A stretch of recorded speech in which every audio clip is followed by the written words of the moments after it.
اعوذ باللہ من الشیطان الرجیم بسم اللہ الرحمن الرحیم فانطلقا حتی اذا لقیا غلاما وقتلہ قال قتلت نفسا زکیہ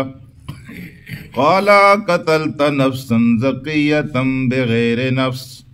لقد جئت شیئا نکرا قال ألم أقل لك إنك لن تستطيع معي صبرا صدق اللہ العلی العظیم۔ رفقائے محترم، سیدنا موسیٰ اور حضرت خضر کا سفر ہے، اور اس سفر میں حضرت موسیٰ علیہ السلام نے جو یقین دہانی کرائی تھی سیدنا خضر علیہ السلام کو کہ میں کسی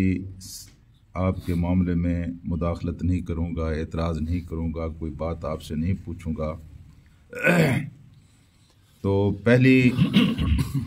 اس خلاف ورزی کے بعد جب انہوں نے ایک کشتی کے پھٹے اکھیڑے اور انہوں نے پوچھ ڈالا، دوسری دفعہ انہوں نے وعدہ کیا تھا کہ میں آپ سے کوئی بات نہیں پوچھوں گا۔ اللہ تعالیٰ کی قدرت دیکھیے، یہ دوسرا کام جو سیدنا خضر علیہ السلام نے کیا وہ پہلے کام سے شدید تر تھا۔ فانطلقا، وہ دونوں چلے آگے، یقین دہانی پھر ہو گئی۔ حضرت موسیٰ علیہ السلام نے فرمایا کہ آپ میرے ساتھ میں انشاءاللہ دوبارہ اس طرح کی حرکت نہیں کروں گا۔ حضرت خضر علیہ السلام بھی اس بات پر راضی ہو گئے،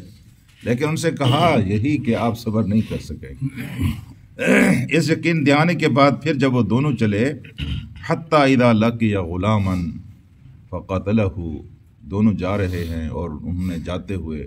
راستے میں ایک بچے کو دیکھا ہے اور بچے کو پکڑا ہے اور پکڑ کر اس کو قتل کر دیا ہے۔ اب اس مقام پر آپ ہوتے تو کیا کرتے، کیا کہتے؟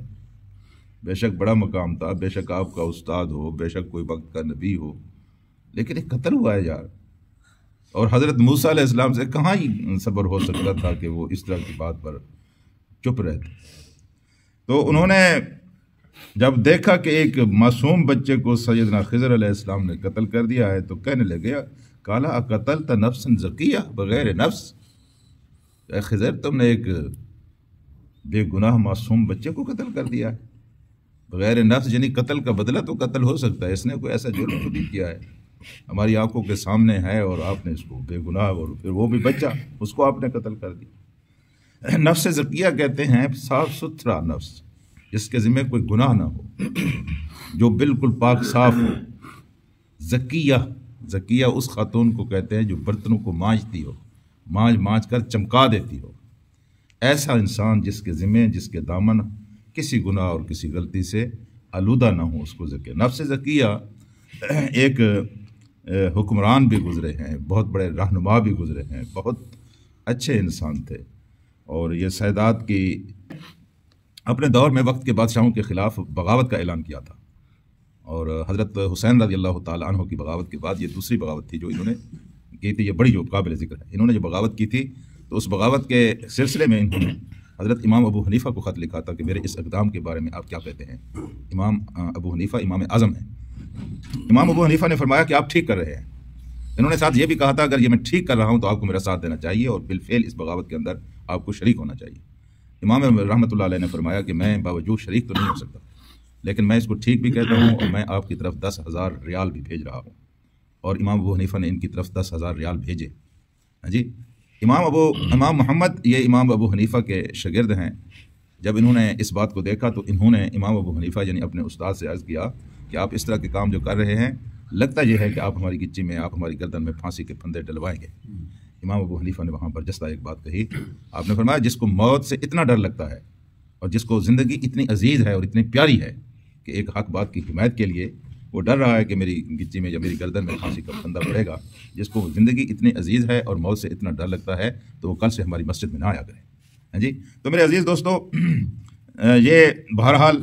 نفس زکیہ کا تذکرہ آ گیا۔ یہاں تو خیر نفس زکیہ سے مراد وہ نفس ہے جس کے ذمہ کوئی گناہ نہ ہو۔ تو حضرت موسیٰ علیہ السلام نے عرض کیا کہ جناب آپ نے اس کو قتل کر دیا ہے اور یہ بے گناہ ہے، اور ایک انسان کا قتل ساری انسانیت کا قتل ہے، یہ ہے نفس حقیقت، اس وقت بھی موجود تھی، آئیے آپ نے کیا کیا ہے؟ لقد جئت شیئا نکرا، تو کہنے لگے یہ آپ بڑی نکرا، کوئی غیر مانوس بات کی ہے، جس کا کوئی رواج نہیں ہے، جس کا کوئی گنجائش نہیں ہے، جس کی کوئی یعنی کسی وجہ سے نہ کسی رواج میں، نہ کسی قانون میں، نہ کسی اخلاق، یہ آپ نے کیا کہہ دیا؟ جب انہوں نے یہ اعتراض کیا تو اس کے جواب میں سیدنا خضر علیہ السلام نے پھر وہی بات کہی، قال الم اقل لکم، الم اقل لک، کیا میں نے آپ کو کہا نہیں تھا کہ انک لن تستطیع، کہ آپ نہیں استطاعت رکھ سکتے، معیا، میرے ساتھ صبر، میرے ساتھ ٹھہرنے کی آپ میں استطاعت نہیں ہے۔ آپ کا علم دوسری طرح کا علم ہے، میرے پاس جو اللہ تبارک و تعالیٰ نے علم دیا ہے وہ دوسری طرح کا علم ہے، اس لیے آپ میرے ساتھ چل نہیں سکتے، آپ میرے ساتھ سفر نہیں کر سکتے۔ یہ دوسری دفعہ حضرت خضر علیہ السلام نے حضرت موسیٰ علیہ السلام کو باور کرایا۔